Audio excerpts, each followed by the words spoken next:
Gray took good care of his eagle traps. He raised insects and mice, kept them under his chest to keep them warm. Not even a minute into, Gray became powerful under Adler's tutelage, and when he became strong enough, he killed her and her children. 1850 Orders of Zephaniah.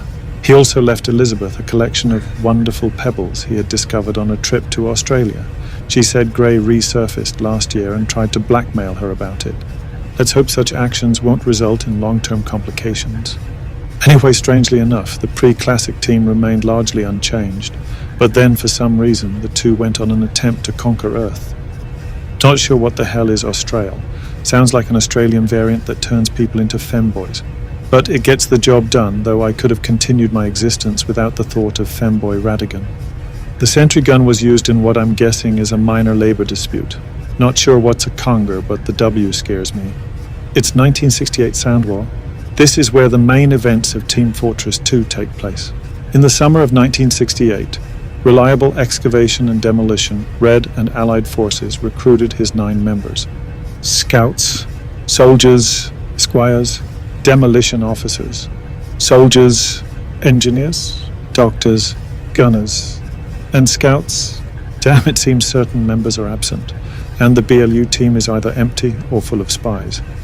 One of Elizabeth's children, Helen, was a World War I observer among 9 soldiers. Damn, new law for the administrator. I knew she had guts, but this was something else. When a team of Red Democrats and Blue militants meet at a bombing rally and become friends, their boss hates sharing work details and realizes they only work for the same person. This is surprisingly real. US Senate investigation. The evidence is overwhelming. God is in heaven. The space incident is largely unchanged. A few changes include the Irish Parliament got involved, and Bobby Joe died instead of Poopy Joe, who probably got stuck in traffic. For some reason, Hale in Australia had to cover it up. Bobby may be the TF2 equivalent of Jeffrey Epstein. Blood Brothers is mainly unchanged, except for how the 2-man assumed the artificial insemination device idea came from the administrator.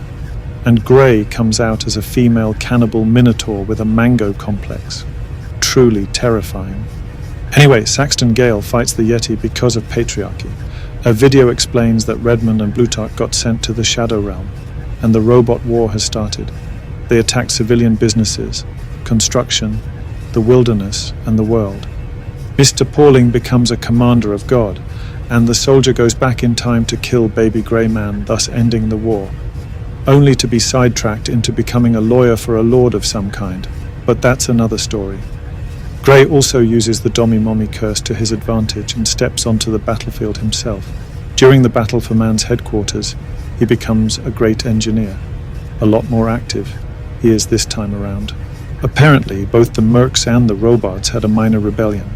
This results in Gray realizing that he's becoming unstable, so he ended the robot war and took on the Man Code challenge.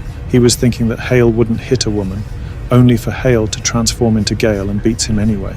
So Olivia steps in and wins by default.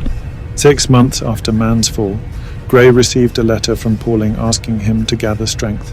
It's a bold strategy, let's see if it pays off for her. The soldier came out and received 3 monuments in the southwest. Pyro became CEO of Tesla and SpaceX. Demoman is unemployed. Heavy changed his name. Medic cannot be contacted, and everyone forgot that the engineer exists. Miss Pauling also accused Marasmus of hiring an Ascari to kill Tom Jones' Ascari. In response, Marasmus scoops up Pyro and Demoman so they can save the scout and detective. While Pyro and Bolin went to destroy Tuco Salamanca's library, Soldier and Demoman attempt to rescue spies and scout, only to get arrested themselves. But Pauling came in clutch and saved them from execution. Back to Saxton Hale. He is deemed a loser, so he turns to his old mentor, only to be roasted to death and thrown in jail for a few months. When he calmed down enough, they're sent to hunt down Australian. While Grey Man uses the Force to build a new life extension device, Charles Darling kills Helen and adds her soul to his collection, then reveals all her secrets to everyone. This results in a messenger strike. Back to Grey after failing to find any Australian in Saul Goodman's cruise ship or the various man-command facilities. He called up the classic crew to help out with the hunt. Ignoring the illegible stuff, Gray fails to upgrade his life-extending machine. If I have to guess, In the last comic, Pauling and the Mercs will be facing off against Omega Charles of Fortnite Hyperdance.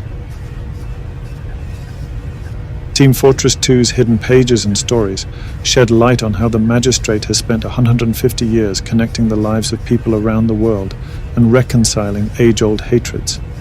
These women probably representing Helen herself or other members of her family. There are multiple administrators, one of which ran off with the Time and Space Stone to roleplay Doctor Who. Well, that explains why Australian was needed.